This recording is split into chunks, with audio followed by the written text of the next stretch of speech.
তো আমরা এখন যাব স্বাদের অনুষ্ঠানে, সেই জন্য আমরা রেডি হয়ে গেছি। আর কি কি উপহার নিয়েছি চলো তোমাদের দেখিয়ে দিই। কী কী উপহার নিয়েছি সেটা এখন দেখাবো। ক্যারি ব্যাগের মধ্যে ভরা হয়ে গেছে।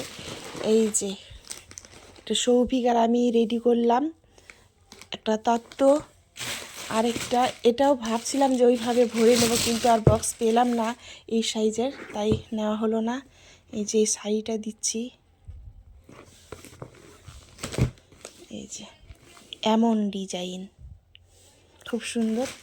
আর কি আছে দেখি, আর এই যে মিষ্টি আছে, এটা তো খাওয়াতে হবে। আর নিয়েছি এই যে দই, দই খেতে খুব ভালোবাসে বৌমা, সেই জন্য দই নিয়েছি আর মিষ্টি আর এই সবই, একদম অল্প কিছু নিয়েছি। খুবই কেমন লাগছে তোমার? বাহ, খুব সুন্দর লাগছে। চলো পাপার কাছে চলো। হ্যাঁ, তোমার পাপার তো হয়নি, চলো তো দোকানে কি করছে।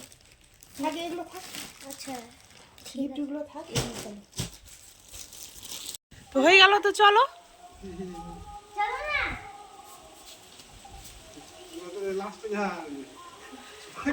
বেশি খাওয়া যাবে জানো, যা বাঁচবে সব খেয়ে নিয়ে আসবো। আর যদি না থাকে তাহলে,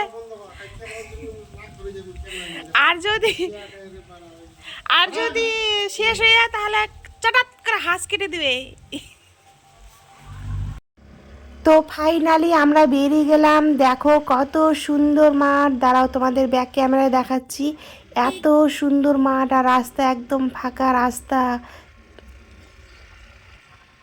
সত্যি খুব সুন্দর লাগছে, একদম অপূর্ব অপূর্ব, কোনো কথা হবে না। ফের সাজে হ্যাঁ গরম লাগছে না, মাইসা কই আছে? আরে আছে, খাওয়া দাওয়া চলছে এখন নাকি? তাহলে তো ঠিক টাইমে আসা গেছে, খাওয়ার টাইমে। আগে থাকে না,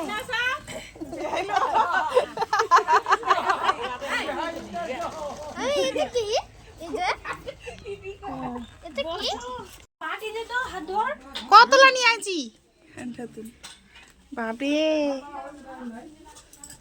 মা একটা বাটি। সিধু নে, কি খাবি নে নে। এই যে এই যে টক টক কমলা লেবু, টক টক কমলা লেবু, আয় আয় আয়, দু হাতে নাড়তে হবে।